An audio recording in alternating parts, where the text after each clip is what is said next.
Isang high-value drug personality ang naaresto ng mga otoridad matapos masamsam mula sa kanya ang tinatayang 680,000 pesos na halaga ng hinihinalang shabu sa isang matagumpay na buy-bust operation sa lungsod ng Cotabato.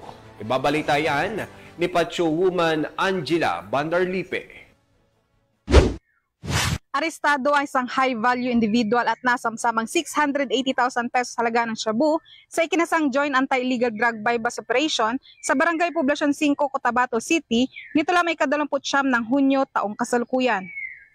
Kinilala ni Police Brigadier General Jason C. D. Guzman, Regional Director ng PRO BAR, ang naarestong suspect na si alias Pudi, 34 anyos at residente ng Purok Milan Rosary Heights 13 ng nasabing lungsod.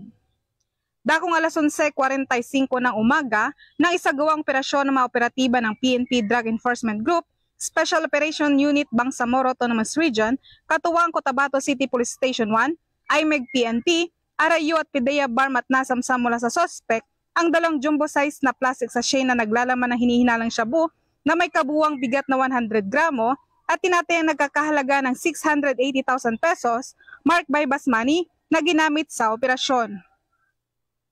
Nasa kustodiya na ngayon ng PNP Drug Enforcement Group, Special Operation Unit BAR ang suspect at nakatakdang sampahan ng kasong paglabag sa ilalim ng Republic Act 9165 o ang Comprehensive Dangerous Drugs Act of 2002. Ang matagumpay na operasyong ito ay patunay ng mas pinaigting ng kampanya ng PNP at mga katuwang na ahensya laban sa iligal na droga sa rehiyon.